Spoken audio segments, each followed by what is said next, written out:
on, let's go, boy!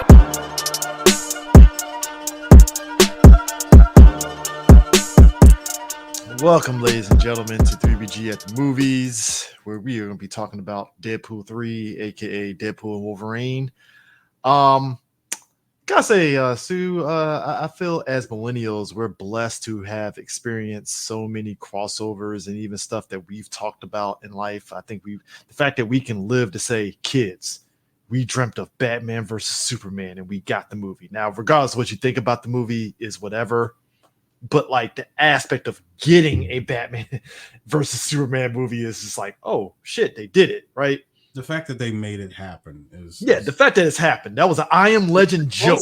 The closest thing that we had back then was just the crossover cartoons. Yeah, but I'm just saying, like in movies, because the I Am Legend joke, it's like they ain't gonna never do that shit. And it's like, oh, well, fuck, they did do it. And then come to find out, it wasn't that far off either. Yeah. Deadpool and Wolverine is a movie that it's interesting because if you read comics, you've seen them team up. Animated, it's very funny because you get the Hulk versus Wolverine movie where Deadpool's in it and he's more jokey and stuff, but like they've never done like a full-blown like in the animated realm of them like crossing over and teaming up. Right. So the idea of them doing it in real life in a movie was just like, that ain't gonna happen. They ain't gonna never do that. We got teases of it, Wolverine Origins with Deadpool in there and that Baraka pool at the end. We're not going to talk about we're not going to talk about Weapon 11. Yeah. No, the other tease that we got, if you saw Logan. Yes, Logan teased the idea of Deadpool and Wolverine teaming up and stuff way. And it's kind of interesting that Deadpool movies functioned in the Fox movies as like the anomaly of like, oh shit, they actually did an X-Men movie done right for one. Right.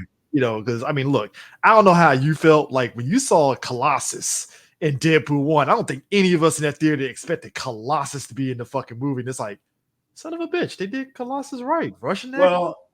Well, I kind of was with Deadpool with that joke of this is all that's here. God, it's as if the studio couldn't afford another X-Men.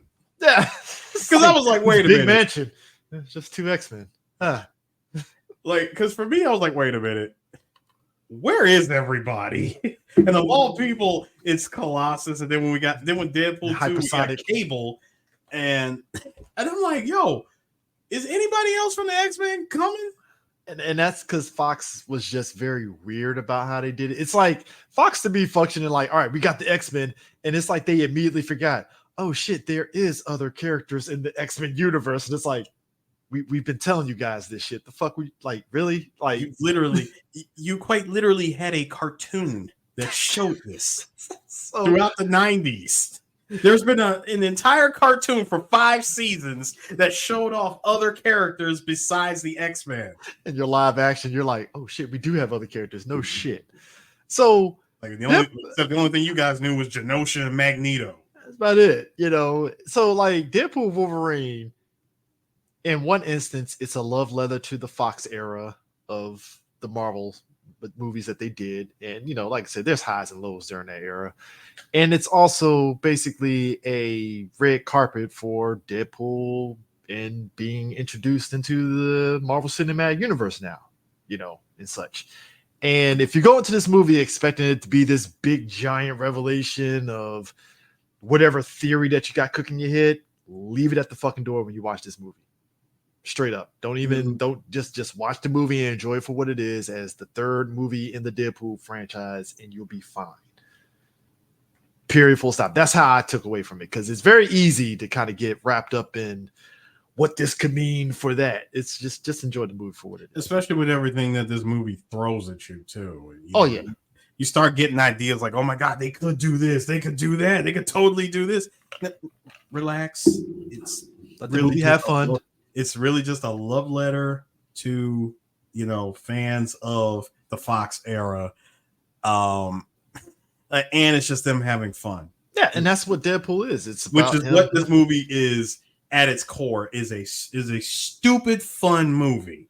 Yeah, I mean, and the basic conceit is Deadpool is trying to save his universe because somebody from the TVA is being a dickhead, and yeah, and to be honest, the TVA aspect of this movie is what the connective tissue into the Marvel cinematic universe, basically. So it's not, again, to your point, Sue, you're right. It's a dumb, stupid movie that's fun as fuck, and it had a very simple storyline.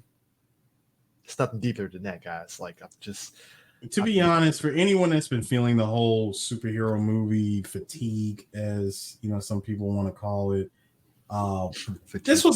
this honestly, just from my opinion, was a breath of fresh air because it's the only superhero movie this year. Actually, funny enough, yeah, it's the only one.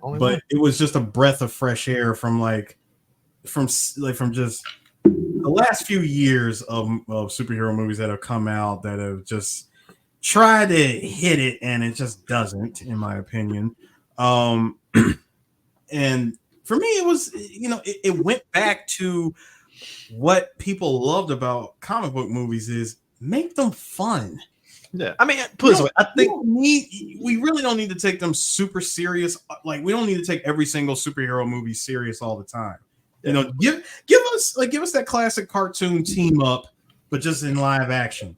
Have fun with it. Stupid stuff. Yeah. I mean, it's not to say the previous efforts under Marvel Studios have not been fun, but it's something that we talked about offline before we started about, like, when you branch out from how you market your movie instead of just marketing it for what it is, that's where the disconnect kicks in. You can't, like, you've conditioned folks, again, me and you, when we talked about Ant-Man Quantumania and stuff, about why it felt like it was just something missing from it. You can't take a character whose first two movies are great and then put him in a different movie that's not in the character's wheelhouse.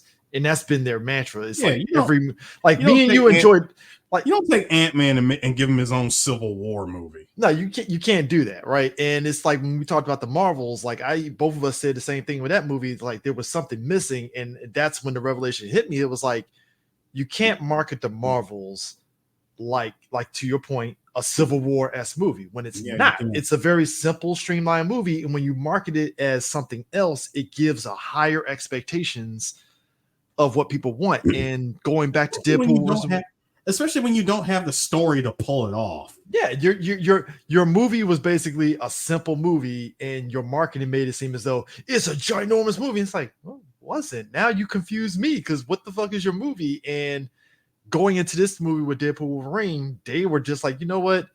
Let's just, like, to your point, take it back to basics. Hey, this is the goofy ass movie where we see Wolverine and Deadpool team up. We're gonna give you what you want to see. The banter and the relationship between Deadpool and Wolverine, boom, that's it. It's nothing deeper than that. And that's how it should be. You're showing people the movie that it is instead of the movie that it isn't. Straight up. And that's the mantra of this movie. This movie knows what it is. And if you're going into it expecting some deep, thought-provoking plot point, it's like, no, it doesn't need to be that.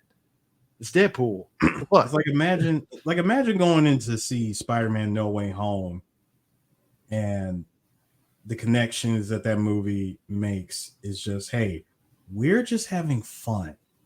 There's nothing. Yes, there is stakes, but stakes are definitely there. There are definitely stakes, but at the same time, understand this is just a fun project that we put together. Yeah. And the shoestring level connection to the MCU. Is it something that we can go back and mess around with in the future? Possibly.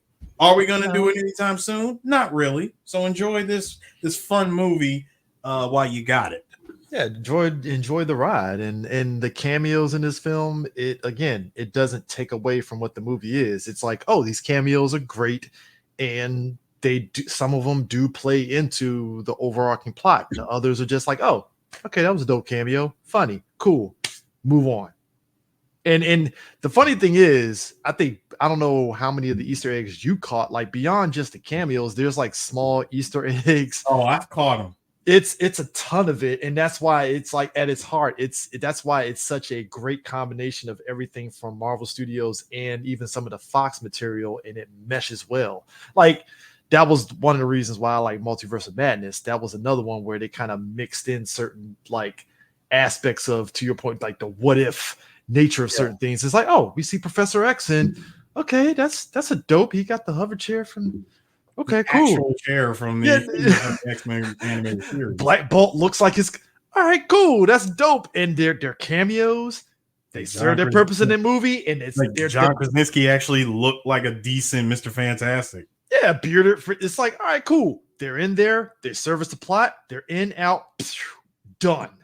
And that's exactly what it's the same thing in Deadpool Wolverine. It's like the cameos and the Easter eggs. They're in. You see it. Cool. Boom. Keep the movie going. That's it. That's all you need.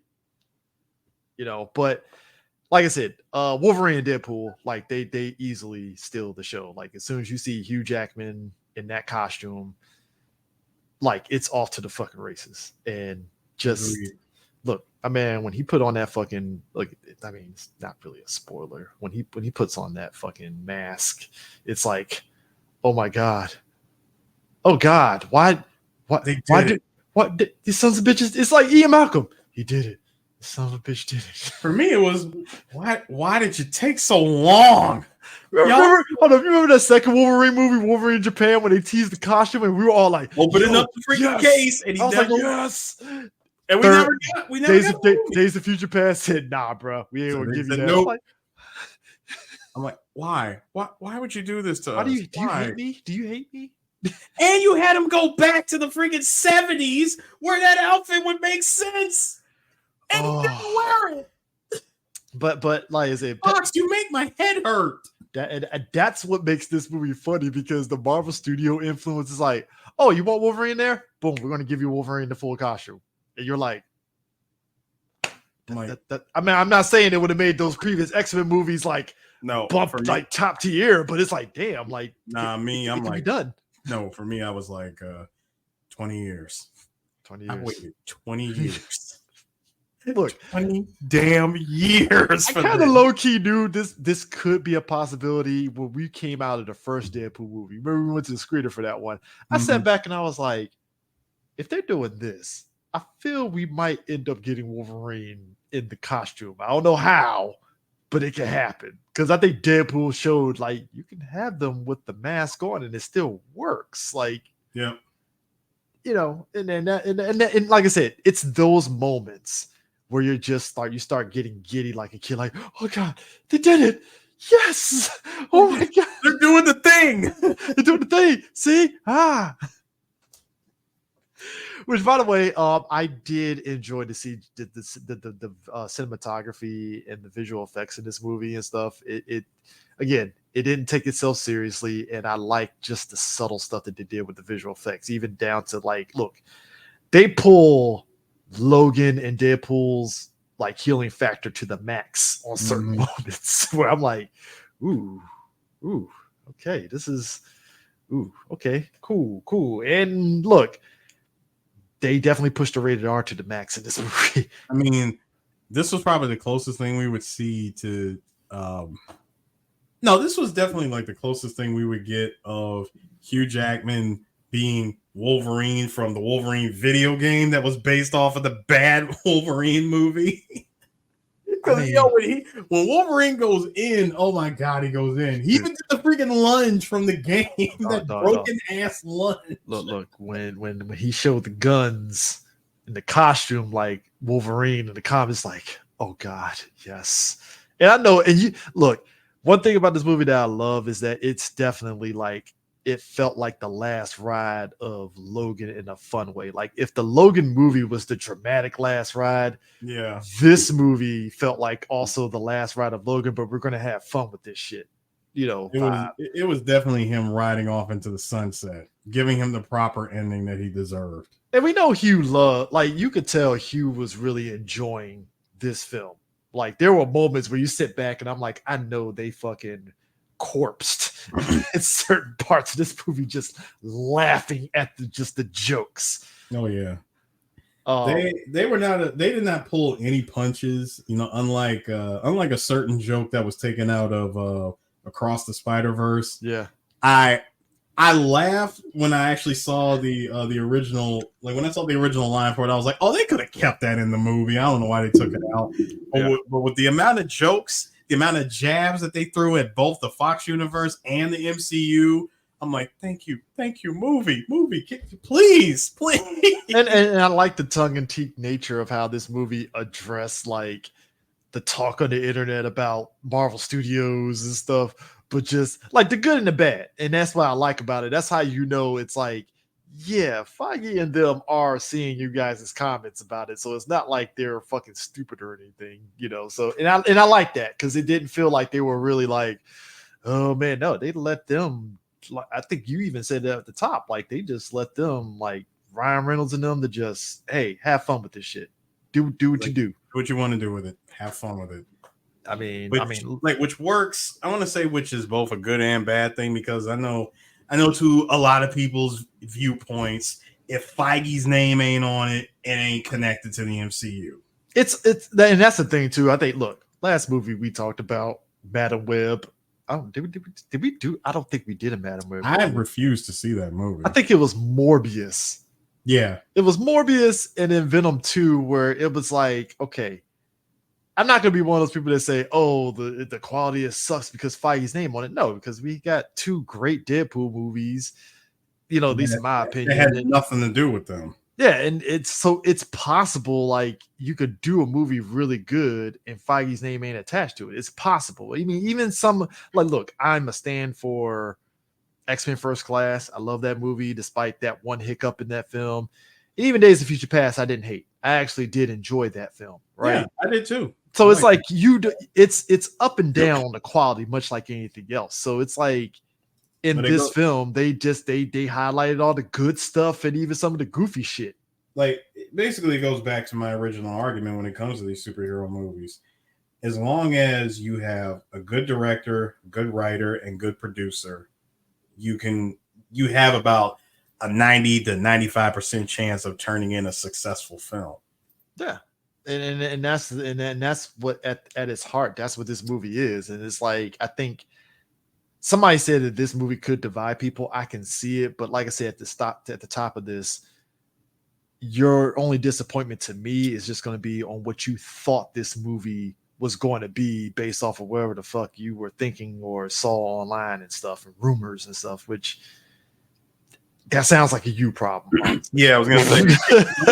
If that's the case, you need to stop paying attention to stuff. Stop watching trailers. Stop looking at TV spots. No, trailers and TV spots are fine. It's just don't believe rumors of what you think is going to be like. No, because for me, I'll look at a trailer just out of curiosity.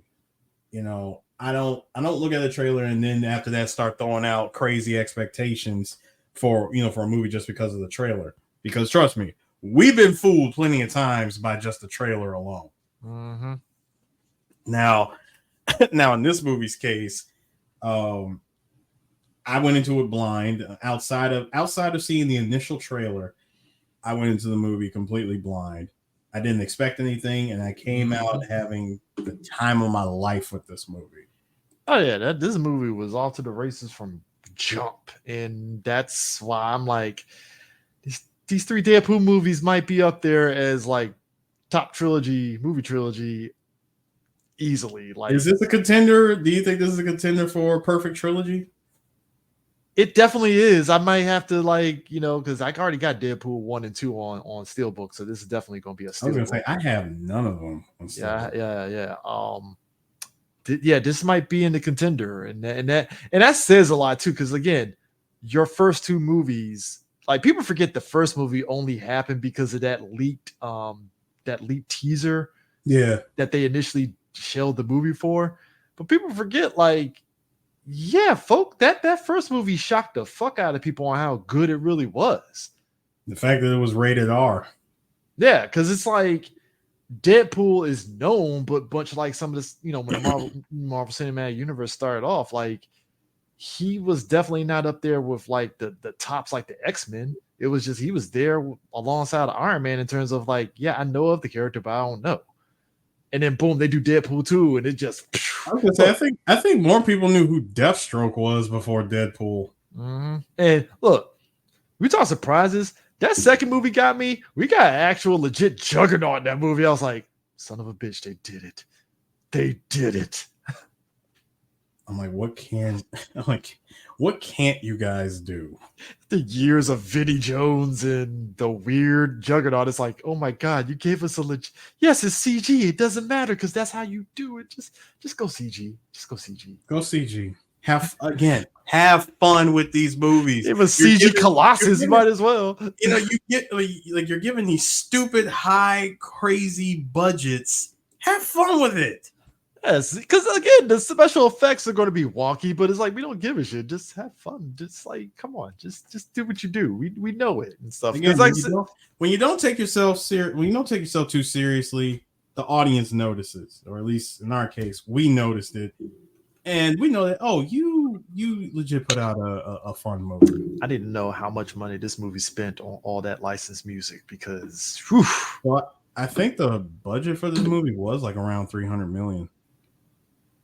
200 million actually. Oh, it's 200. Okay, $200 million budget. That's a lot of money because all the licensed songs. I'm like, oh yeah, the music, bro. The music choices, the soundtrack for this was definitely on point. It's like, I mean, it's like the Guardians of the Galaxy movies and stuff, where it's like they put out some banger music for your soundtrack. I mean, you can't look. The fact that Jackson 5 probably got a good residuals after I want you back. The first Guardians. You know, MJ Estate and everybody was caking. Oh yeah. I got a nice little check from that, I'm sure. Yeah. So I'm pretty sure there's gonna be a lot of people that definitely gonna get a nice little check from this and stuff. But this is definitely worth the watch. I would definitely put the IMAX stamp. I feel, look, there are moments in this movie that felt like they could have shot this for 3D. If they wanted to. Or if anything, we probably would get a 40X experience. Oh, 40X for this would be great. It'll definitely be great for sure. I can definitely see that. I mean, but yeah, definitely a top contender for trilogy, movie trilogy for sure. Because like I actually like the Captain America trilogy, even though we're getting a fourth one. So, you know, but I definitely will put that. Yeah, it's definitely hitting up there in movie trilogies where it's like, yes, this actually is fuck. Because you'd be hard pressed to find a third movie in a trilogy that's good. So when you do get the rare, it's like, well, fuck, they did it. The sons of bitches did it. So again, it's a great cap off, like a great bookend to an era of the Fox films. Yeah, it has me revisiting certain characters, and not gonna say who, but it's definitely be. Get ready to be pleasantly surprised. This is two cameos in this movie. One is well, of course, that makes sense. The other is, son of a bitch, you did it. This is funny. Man, the way I cackled, I'm like, nigga. I'm like, they really did this and went all the way. I can't spoil it because it's fucking. Yeah, don't even spoil it. This shit is hilarious. I'm like, get the fuck out of here. Like, listen, when you see the movie, you're gonna be laughing. That's all I can tell you. You are going to be laughing. Woo, boy! Now I joked, and I said, I joked on Instagram, and I said 10 out of 10. Like drop what you're doing and go see the movie. Now I'm giving this movie honestly, like I definitely give it a 9.5 out of 10. Oh yeah, it is. Whew. Yeah, and I think this, and I said it last year. I think this being the major Marvel Studios film. Yeah, I think this is a good sort of like intermission, before they go into the next wave of movies, because I think people just needed a break. And I think a break in the form of this movie being as great as it is, it's enough for people to be like, you know what? All right, cool. I know, again, I don't buy into it and stuff, but I'm not going to be one of those Marvel Studios is back, because that's fucking stupid. But I will say, hey, this is a good way for people to be like, okay, confidence. This is a good way to make people say, all right, I'll give it another shot. I drank the Kool-Aid again a little bit. I'll give it another shot. Like the next movie is supposed to be what, Captain America? I believe so. Yeah, Captain America. So let's see what they do with Captain America. Yeah, and like I said, it's a good thing that people will love the trailer for Captain America, because I saw a lot of folks like, "Oh man, it reminds me of Winter Soldier." And I'm like, "Good, just keep it that way. Keep that same energy. Just keep it that way, and we're fine." You know, I know they teased Red Hulk at the end. That's not really a spoiler, but that still had people be like, "You know what? Yes, I'll watch this Captain America." So we'll see what next year brings. Comic-Con, as you're listening to this, Comic-Con is happening currently right now.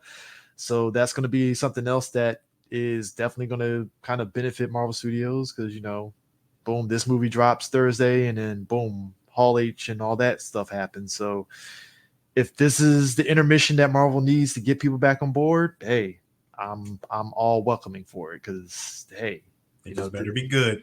That's all yeah, I gotta say. Yeah. This is pretty much had a year off now. Basically, yeah. You know, so this is the confidence booster if people feel that way and stuff. I'm not gonna say that, but like I can see this being the confidence booster for people to be like, all right, Marvel Studios, maybe we were tripping. You're allowed to have your slump, but hey, just give us this. That's it. So I'm a little different. For me, you got to make up for the failures. And by failure, I'm talking the box office numbers.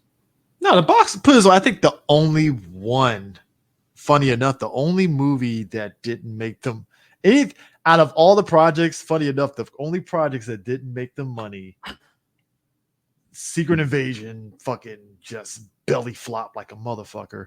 Secret Invasion and then Marvels. No. They actually made money off Marvels. It was Ant-Man Quantumania they lost money. Dude, the amount of money that they spend in reshoots alone off of the Marvels, how exactly did they make money? Because when you look, so Quantumania, because of the high budget that it was, and where we were at when it came out and stuff, because people still iffy about movies and streaming, it just lost money. Just once the dust cleared on the box office and everything, they lost money. With the Marvels, Disney adjusted their rhetoric for what they were looking at for this movie, because, you know, remember, it came out like literally a day after the strike had ended. So because they couldn't do no promotion for the movie other than show a trailer, they had to adjust their rhetoric for how much money that they actually made. So they made money, but I think it was only basically they broke even when the dust settled on it. So they didn't lose money, it just broke. Not from what I'm seeing, sir. This movie's budget, yeah, the total gross was $274 million. The movie only made $206 million at the box office. But you also forget some of the it lost money. No. It made money because all that stuff is also tied into the deals, much like all the Marvel movies do, where they tie into things that they advertise, like cars and all that stuff. Because when the Marvels dropped, they did sit there and push, I think it was Volkswagen, or it was another vehicle that was being pushed. So they tied that into the marketing, which they do make money on. That's a thing. Because you remember that car that Tony and them were driving at the end of Avengers? Yeah, no. Yeah. Like he had the e-tron. Yeah. And matter of fact, Iron Man had, like, now we're talking about Iron Man. Tony has had a car that was being pushed throughout every movie that he was in. Like, it started with the Audi. Remember, he had the Audi R8. Then I think he got the Audi R10 or something like that. Mm-hmm. Then he got the freaking the new NSX. That's stupid expensive. And then he got that Audi. So those things tie into that movie, to those movies making money, because they get all the money up. So the Marvels, it was the same thing with Volkswagen, and they also had the little watch line, and that's tied into it. So it broke even for them, but it's still, in a long story short, to what you're saying, that still isn't like welcoming for, like, you know, boosting the box office and stuff, essentially, at the end of the day. So yeah, at the end of the day, they have to get back to, and also adjusting to how people watch movies now. Let's just be real, because you know, movies being stupid expensive for how much they charge you for concessions already pisses people off. So now, yeah, you need something that's gonna you need something that's gonna enthuse people going to the movies. I mean, Top Gun Maverick and Barbie showed you can do that. Basically, Well, this movie would be the one to do it. Oh no, trust me. I am. All in all, I say, please go see it. Go see 40x if you can, but IMAX for sure. So, but anyways, we will catch you guys later. Peace out.